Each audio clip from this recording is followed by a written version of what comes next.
So I know my pups are a little extra and all, but if I hire you as a dog sitter, I expect you to sit with my dogs and walk with my dogs and feed my dogs and take my dogs outside to poo poo and pee pee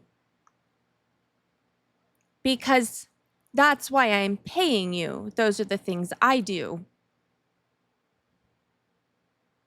That's what a dog sitter does. I just want to put that on the record in case any of you ever dog sit for me in the future. Yeah. These people should have made a record or, left instructions or something. Let's head over to the 14B District Court, Magistrate Hilary Brayley.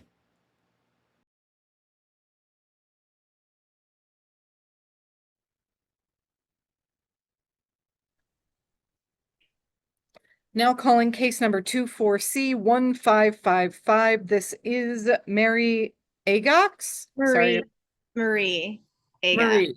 Okay. Versus Stephanie Meacham. Can I have names for the record starting with the plaintiffs, please? That would be Marie. Marie Agas.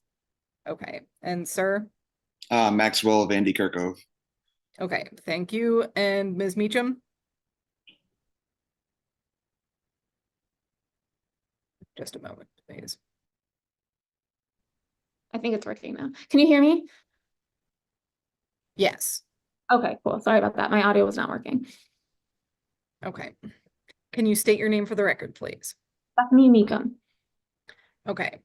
So today is the date and time set for a small claims hearing in this matter. Actually, what I should say is this hearing was set for 2:30 in the afternoon. It is now 2:50. So, in any case, what I am going to do first is inform all of you that you do still have the right to request that this be removed to the general civil docket of the court, because otherwise, with it being a small claims case, you are waiving the right to an attorney. You are waiving the right to a trial by jury. Generally speaking, you'd be waiving the right to an appeal. However, because I am the magistrate, whichever party wants to can appeal my decision to the district court judge here within 7 days of today. So, if you do not wish to waive those rights, then now would be the time to say that you want this removed to the general civil docket. So, do you all understand that? Yes. Yes. Okay. Ms. Meacham? I said yes. Okay. Do any of you want to remove this to the general civil docket? No. No. Okay. No. Okay. Then in that case, what I am going to do is swear in both sides, take testimony, and make a decision. As I said, within 7 days of receiving my decision, then you will be able to appeal if you want to appeal. So, any testimony, evidence, anything that you're going to present, you should have with you today so that we can move forward. So, first things first, everybody raise your right hand. Do you swear or affirm that the testimony you are about to give is the truth, the whole truth, and nothing but the truth? Plaintiffs? Yes. Yes. And Ms. Meacham? I said yes. Okay, thank you. So, as stated, what we have here is a small claims case that was filed by Marie Agax. Yeah. Okay, thank you. Against Ms. Meacham. What I am going to have you do, because you are the plaintiffs, you will testify first. You will present any testimony, evidence, witnesses, anything that you want to present. While it is your turn, Ms. Meacham, you are not to interrupt them. Once you are finished presenting your side of things, then Ms. Meacham, it will be your turn to present your testimony, evidence, anything that you want to present. They are not to interrupt you. After I've heard everything, I may have questions here and there and afterwards, okay? And then I will be making a decision. Okay. Okay, so any questions? No No. questions from us. Okay. Okay, then to the plaintiffs, if you want to get started, go ahead. Yeah, okay, so we got married and went on a honeymoon in April. We hired Stephanie in December to be our dog slash house sitter. I mean, we were really expecting her to watch the house, but we were expecting her to stay here with the dog. So we hired her in December for 10 days in April. In April, it was April 21st to May 1st were the exact days. So we left on April 20th, and then we got back on May 1st while we were in on our honeymoon, elopement, whatever combined. She was supposed to be watching our dog. We realized on like the Friday after, so I believe it was April 25th, we realized that she hadn't been to our house in quite a long time. We have a garage door that is like technology, It's a smart garage door, so it tells us when it's been opened. But we weren't really like we were trying to be on our honeymoon. So I realized at like, I think almost 11 p.m. on Friday evening that our garage hadn't been opened or closed since earlier that morning. And we do have a Ring doorbell, so we looked through that and she hadn't entered our house with the Ring doorbell. So then we were like, well, no one's been at our house with our dog for 18 hours at this point. Unfortunately, it was 3 a.m. in Michigan time, so we could not get anyone to go to our house until Saturday morning at, I think, around 8 a.m. We were able to get a hold of Max's brother. He went to our house. He banged on the door. No one answered.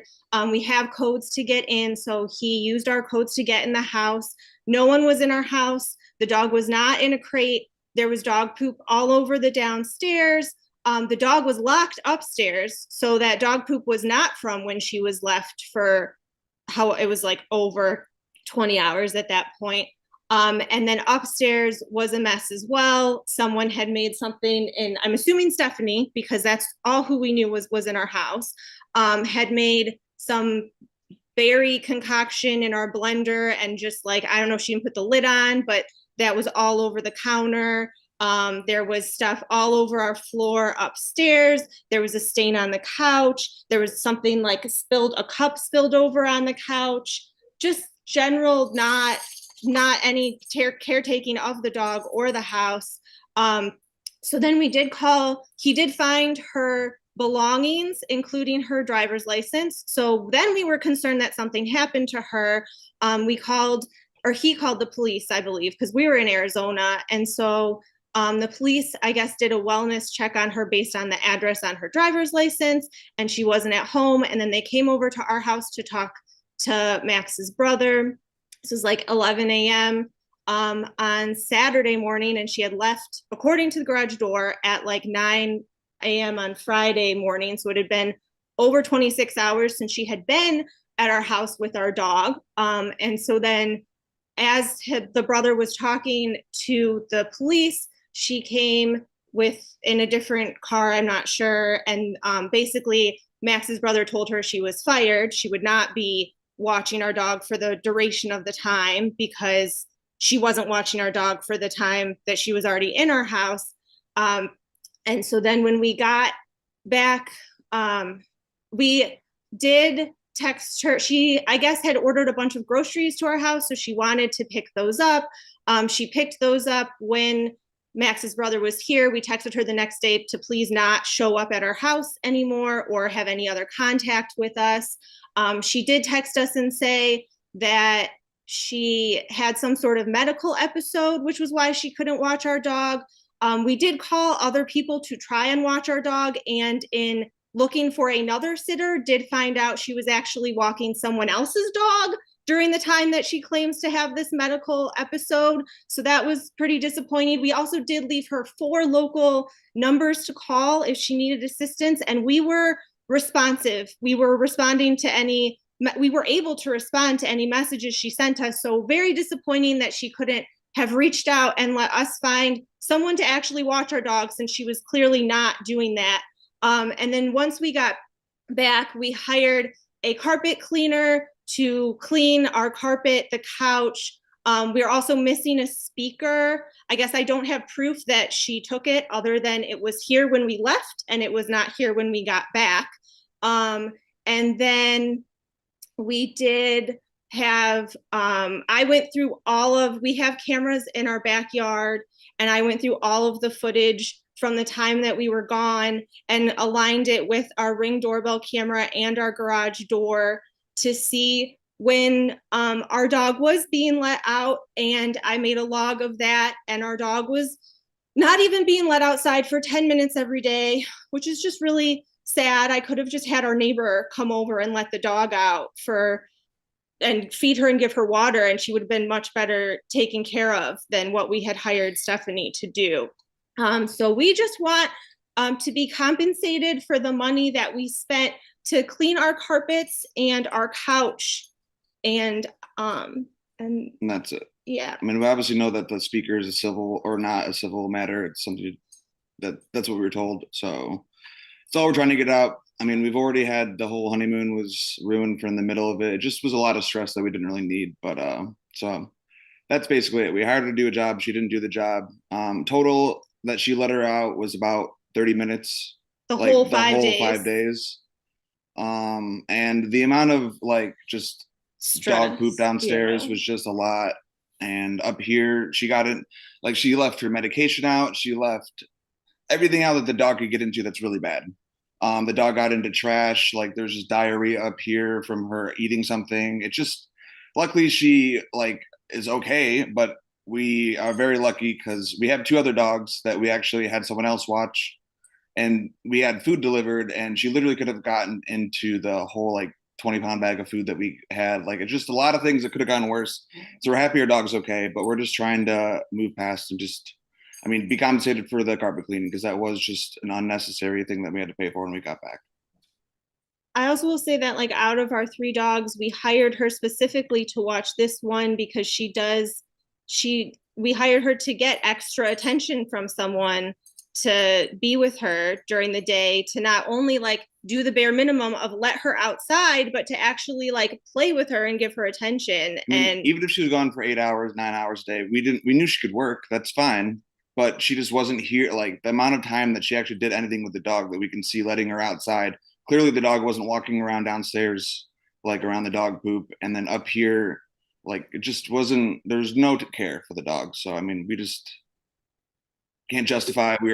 We said $60 a day is what we were going to pay her. And that was the number she gave us. Yeah. And we were looking through just like, could we even count one of the days that she took care of her? And honestly, I mean, maybe one of the days she let her out for 10 minutes, and that was the most. Did you pay in advance? No. And I did note that there were a number of pictures that were submitted. Did you submit those to Ms. Meekum as well? We did. We submitted them through the court. So as far as I know, she should have been given a copy. What I was told is that she would be given a copy of all of the supplementing documents that I attached to. Yeah, we ended up having to get someone server with the documents. So we have that. Okay. Okay. Thank you. Give me just a moment.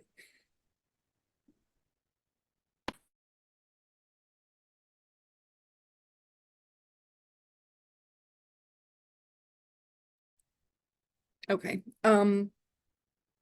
Really quickly, you said you had to have the documentation served. Was there a receipt from the process server? Because there is not one in the file. I did not get one. No. He just said that it was delivered. He called us. No. Didn't he? I don't know. I don't think he did call us. I think that we got assigned mediation, and she showed up to that. And so I had just assumed that there's no way she would have known what date and stuff to do if she hadn't have received anything. So maybe You didn't pay for the service? I mean, I gave him my credit card number, but I guess I didn't check to make sure that I got charged. Right. She said Okay. she received it in the chat, it says. Yes. Okay. Okay. Then, anything else? I don't think so. No. We did see that we saw that there was a male in our backyard that we didn't like authorize to be there, but I'm not I really just care about the dog. Like, I don't think that she took care of our dog. I obviously don't want people in here that I don't know that we didn't trust, but at that point, I don't trust her anymore. So like, I can't, whatever. That's kind of like, whatever. We just, So nothing else. yeah, nothing else is fine. Thank you. If you can go back on mute for now, please. Okay, Ms. Meekum, it's your turn. Okay, great. Hi, everybody. So actually, Andre, my support person, is here. Hello. He was actually the one that you saw on the cameras. And I do apologize. I thought that so I have since gotten Andre added to my Rover profile so that we can do joint sits together. And I think for some reason, I thought that I had cleared it with you. So to clarify, I had pet sat for Tempe once before through an app called Rover. This time we did not use the app Rover.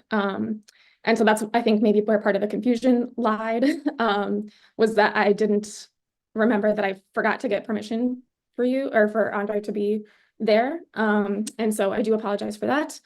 And I guess something that I wanted to mention is that, so first of all, from the first day of the sit, the dog was very different, like it was acting very different than the previous time that I had sat for her. To the point where, like, so I remember at some point during their little testimony, Marie and Maxie said that like she was trapped upstairs, like the baby gate was trapped upstairs. But actually, so every single time that I would leave the house, I would lock the gate and leave her downstairs, and Tempe would jump over the gate. So like every time I would come back, she would be like upstairs, even if I had locked her downstairs. Like she would jump over the baby gate. And she was actually like the one that was knocking everything about and making a mess everywhere, because when I wasn't home or when I wasn't there, she was supposed to be in the basement, and I thought that she would be, until I realized that she could jump over the gate. And that's when a lot of the problems started arising. I even like when I don't know if it was like separation anxiety or what, but like every time I would try to take her outside, she would just bolt right back in. She wouldn't want to do anything. She would bolt right back in, but then pee immediately, like inside. So like I would try to let her outside. She would bolt out, bolt back in, come inside, and then immediately pee. And I was like, okay, or like immediately go to the bathroom, immediately poop. And so that was like, I didn't really know how to deal with that, because I'm like, okay, I'm like opening up the door for her, letting her outside. She's bolting in and out. So she doesn't even really like want to be outside, and then just pooping inside.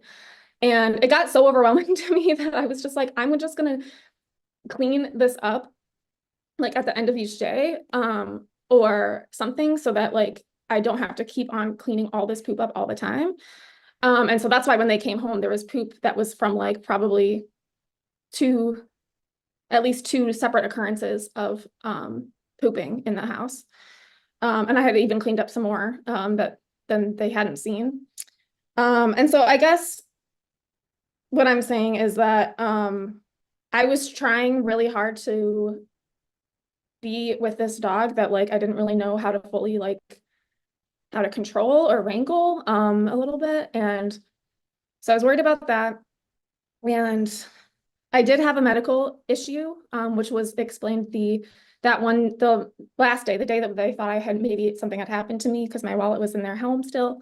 That day, I believe I had not been there for 13 hours, which I agree is too long for a dog to be left alone. I had just started a new medication, and I don't really want to necessarily go into my like health history, but I was on a new medication, and I also had a episode that ended up forcing me to take 2.5 months of FMLA leave of my work. And so I agree that like leaving the dog alone for 13 hours is like not acceptable. And I do apologize for that. It was really unfortunate timing. I will also let you know that like on Rover, basically like if you have recurring walks, you can have a bunch of walks scheduled, but unless you do like a Rover card for them, like a report card thing, you don't actually get paid for those services. So like, I'm curious if Marie maybe thought that I was like walking someone else's dog because of that. I'm not really sure what the issue was about that, or like how you could see like what I was doing based on my Rover profile. I'm not sure if that's possible. And so overall, I guess I would say the reason why I'm upset is because for cleaning the carpets, I would have happily had paid to have them cleaned. But you guys knew that I had pet care insurance that would cover it, and you like didn't like ask me to do that. And then Address you the didn't. court, please. Okay, you're not addressing Oh, them, you're addressing the court. oh, okay. Thank you. Yeah, so I was supposed to like, well, all I could have done is file a claim and have them cover that. But even if they didn't cover it, for some reason, I've had them cover property damage before and they've been fine. If they hadn't done that, I really wish I would have been able to like get quotes or from different places. And like actually trying to like figure out a solution for cleaning the carpets that doesn't involve just like a random bill.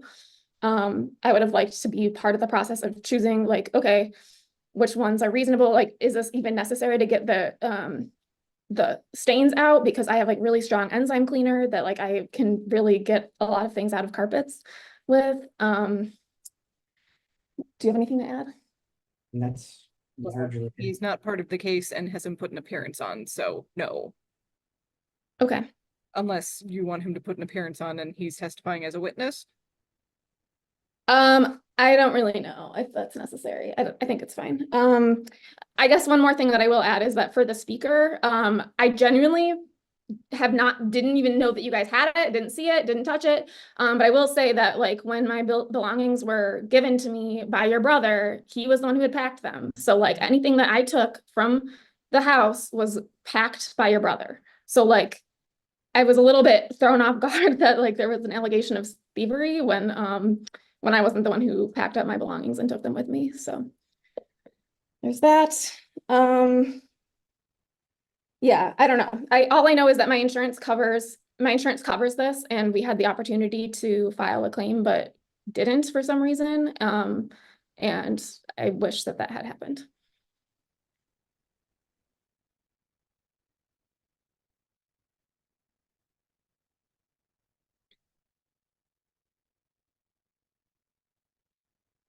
Okay, Ms. Meekum, was there anything else that you wanted to add? Yes, I guess there is. Throughout the stay, the Wi-Fi went down like several times. I think it was like 3 times that it went down. And so we had to reset the router. And so I'm also curious because in my breakdown of events, it was like a 13-hour gap between when I like left and then had that medical incident and came back. And so I'm curious because I know that Marie was stating 18 hours or something like that. And I'm wondering if the connection went down or something because the Wi-Fi was super unstable for us the whole time. And so I mean, not to say that 13 hours is acceptable by any means, but I don't think it was 18 hours. Okay. Did you said you received the pictures that were submitted as part of the complaint? Yes, I did. Okay.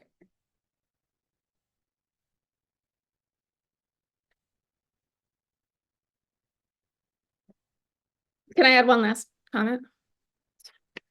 Okay, yeah, I guess the other issue is that like, so besides just not wanting to pay for the carpet cleaning because I could have had that covered by insurance, I was also frustrated by their inability to pay for even a reduced rate. I would have been happy to give a reduced rate based on all the communication issues and like issues that were happening.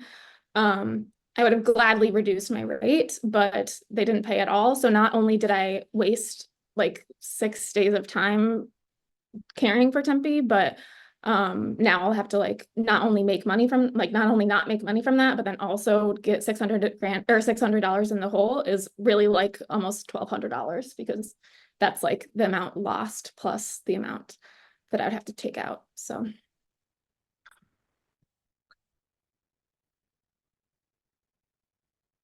do you have any explanation for the blender?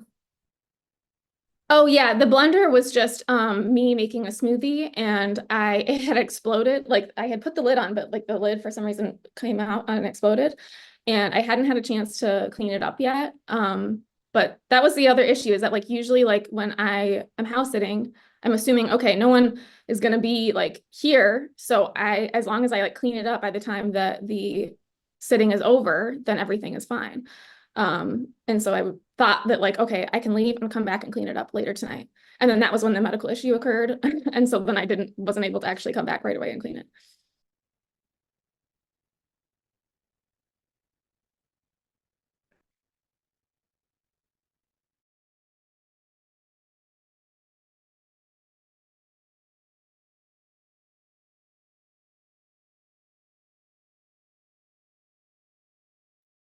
Okay. So the court is prepared to make a ruling on this. And at this time, the court is going to find for the plaintiff against the defendant in the amount of $673. That would be $611 for the carpet cleaning and $62 for the costs that were incurred with filing the case. And the court is making this ruling based on both the testimony and the evidence presented, specifically the pictures that were provided. It does appear that a contract was entered into as far as taking care of the dog for the time period. And extenuating circumstances aside, it is the court's opinion that this wasn't handled properly on the part of the defendant. And the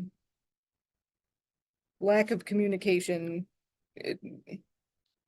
fortunately, didn't result in anything worse than a carpet cleaning bill.